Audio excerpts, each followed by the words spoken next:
Okay, good morning, everyone. We're celebrating our economy. It hit another milestone just recently. Unemployment dropped to 3.9%. That's the lowest since 2000. Just another indicator that the pro-growth policies, tax reform, and other policies that we've been promoting are working. You know, this message was reinforced just recently for me again, but a small business owner who was sharing his story. You know, his business, he started from the ground up.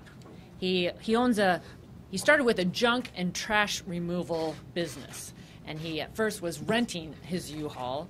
He's grown that now into a fleet of custom engineered trucks, more than 40 employees. But you know, over the last decade, he felt like he was just stuck and that he didn't have the resources to invest in new equipment or his employees. But today, because of tax reform, because of the regulatory relief, he's investing $2 million in new trucks to improve safety, increase efficiency, and he's also investing in his employees. And this small business story is about trucks, but it's really about improving people's lives. So his employees are going to have more confidence, he has more confidence, higher wages, and better paychecks. I'm pleased to see the impact of tax reform. The increased consumer confidence for individuals, for small businesses, for corporations is translating now into investment.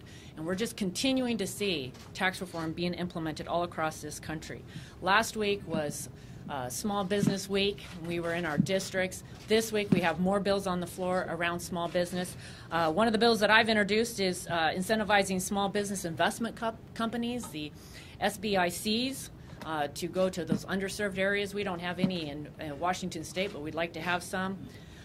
We also have with us today Blaine Luetkemeyer, who is a leader both on the Small Business and the Financial Services Committee. Invited him to share some of the work that they've been doing as it relates to growing our economy. So Blaine, great to have you.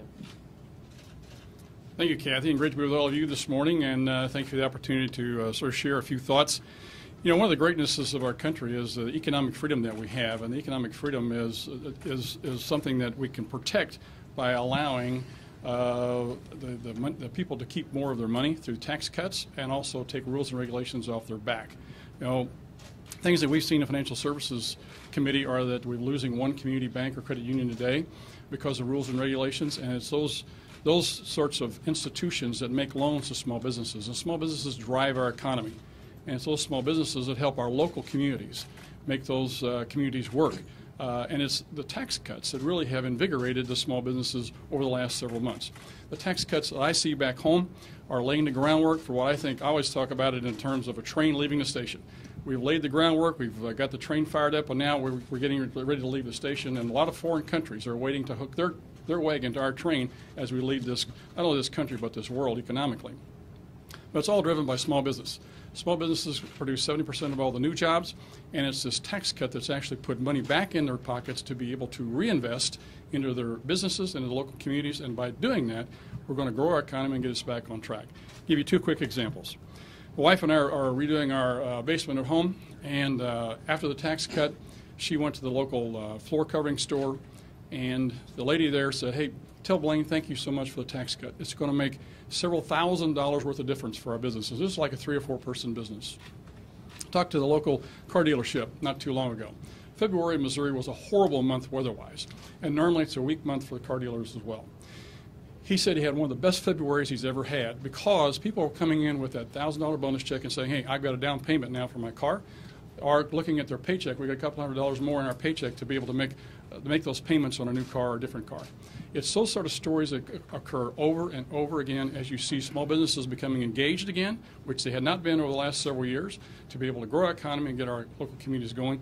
And I think you'll see some more bills on the floor today that are going to be part of this package of continuing to improve the climate for small businesses to do their job, which is to get our communities going. Thank you so much.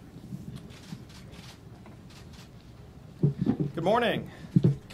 Late last week, we got some more great economic news. We saw unemployment drop to the lowest levels that we've seen in almost 20 years. And clearly, when you talk to small business owners, it's because of the tax cut bill that we passed, the fact that people have more money in their pockets. You see businesses reinvesting in their workers, hiring more people, giving bonuses and pay raises to employees, and then being able to go out and expand their business so that they compete can compete globally. One of the things I got to do around the district last week is have some roundtables.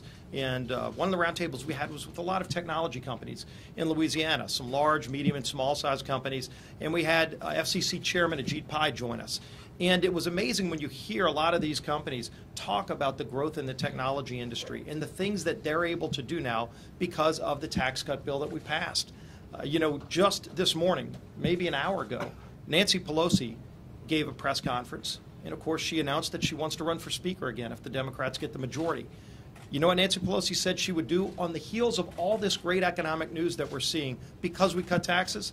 Nancy Pelosi said she would raise taxes if she were Speaker. It shows you the contrast and the differences in philosophy up here. We've cut taxes, and because of this historic tax cut, first time in over 30 years that we reformed our tax code and made America competitive again, we're seeing this great economic growth. And on the other side of that, we see Democrats up here in Washington say they want to reverse that. They want to reverse the growth that we're seeing and take that money out of the pockets of hardworking families. That's not the direction we need to go. I did also get to do a number of other things in my district, and I represent Southeast Louisiana, so I got to go to the Jazz Festival in New Orleans, and I could see everything from a tribute to Fats Domino to Aerosmith and Jimmy Buffett. But I was also able to travel around the country and go to some other districts. And it's amazing when you go to other states and you see the same thing. You see small businesses talk about what they're doing to actually hire more workers. And as we're looking to get more people employed, to get more people into the workforce, to get people out of poverty, we're bringing up a farm bill.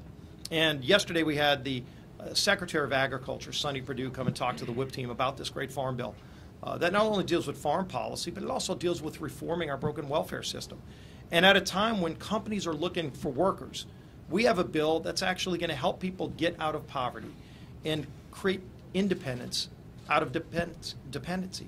These are the things that we're going to be working on to get more bills passed to help people have a real shot at the American dream. Because ultimately that's what it's about, seeing a great economy and giving more people the opportunity to get off of welfare and back into the workforce.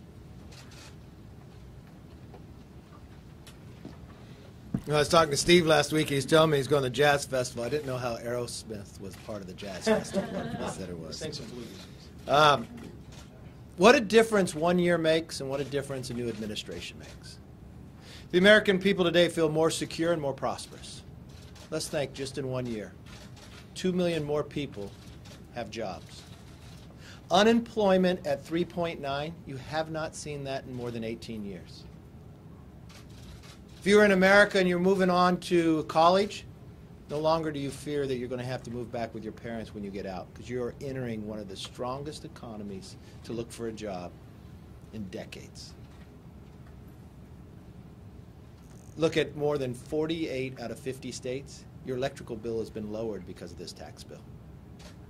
The millions of bonuses that are out there. I know Nancy Pelosi made sure no Democrat would vote for that prosperity and thought it would just be crumbs. But think what else we've been able to accomplish. Combating human trafficking. More than 100,000 people in America fall prey to this. 70% of this happens on the internet. But I know you haven't talked much about it. We've been able to pass a bill that has shut down Backpage and even part of the Craigslist. There was a district attorney officer who thought we have now been able to cure 87% of what's happening online based upon this. Then look what we're doing when it comes to the opioid crisis. More than 60 bills were marked up in the subcommittee. They're doing more inside Energy and Commerce. But unfortunately, the Democrats continue to fight that. But we will keep our promise. We will work to solve this addiction. And we will work and pass this bills even if we have to do it again all by ourselves. Because this is too important of a crisis in America to let these type of things go on. But what I really want to talk about as we continue to move forward, we had Mick Mulvaney in today. We look at the rescissions package. This rescission package has nothing to do with the Omni. It's looking at funding that's been sitting aside more than 1, 2, and 3 years that cannot be used and are just sitting in an account. Why would you let it sit there and waste and not give it back to the American public? I want to read something from an op-ed that sits in the Wall Street Journal today. Trump's rescission package specifically goes after spending that is no longer necessary, has been diverted from its original intent, or has sat unused for years. The Energy Department's loan program for advanced technology vehicle manufacturing hasn't actually made a loan since 2011. It's more than $4 billion that is sitting there. There's money from the stimulus that never got used that we can rescind. By acting on the administration's proposal, Congress can now rescind more than $4.3 billion that has been idle for 7 years. One of our other great successes that we've worked on was CHIP. For the first time in the history of that program for children's health, we were able to extend it the longest time for a decade, fully funded. But unfortunately, there is money that is sitting there that cannot be used, that will not affect any individual as you're going forward. This same account that could not be used, Nancy Pelosi voted as a rescission in the Omni to go forward with it. So we're able to actually save more money as we move forward. The Children's Health Insurance Program, which the administration strongly supports, and I will add again that Congress recently authorized for 10 years, contains $7 billion in funds that are either no longer necessary or can't be spent because the authority to do so expired last year. Rescinding these funds will have no impact on the program. Now, rescission is something government used all the time. Ronald Reagan did it 214 times. President Bill Clinton, 111 times. So, of course, this got brought up in one of our colloquies with the minority whip, Steny Hoyer. And in our colloquy, it was just a few weeks ago, Steny Hoyer said he would not oppose rescinding money laying in an account that has not been spent for 1, 2, or 3 years. He even called it a reasonable thing to do. Even more, Nancy Pelosi, who calls this proposal a raw deal and labels Republicans as hypocrites, and I quote again, just voted for the similar rescissions to CHIP just a few months ago. I believe this package, just as they have done in the past, voted for rescissions. It's what the American taxpayers want. If there are accounts that have been sitting there all the way back to 2011 with billions of dollars that have not been used, why do you leave them? Let's get our house in order. Let's make government more accountable, more efficient, and more effective. And that's what we continue to do. I was picturing you with a parrot head on your top of your head. Remember just 5 months ago? 5 months ago, Democrats were saying that tax reform would lead to literally, quote, the end of the world, end quote. I mean, that's an exact quote. This was going to be the end of the world. Don't look now, but our economy is thriving. People are seeing more money in their paychecks. They're seeing more money in their retirement accounts. Businesses are expanding, and businesses are hiring. Unemployment is at its lowest level in 18 years. Hispanic unemployment is at the lowest level it has ever been. Bless you. African American unemployment is at the lowest level it has ever been. Wages are up. Americans are feeling more confident as well. There's been a surge in consumer confidence, a surge in housing confidence, small business optimism, and manufacturing optimism. Last week, I was in California's Central Valley, up the road from Kevin, at a plant with David Valadao in his district.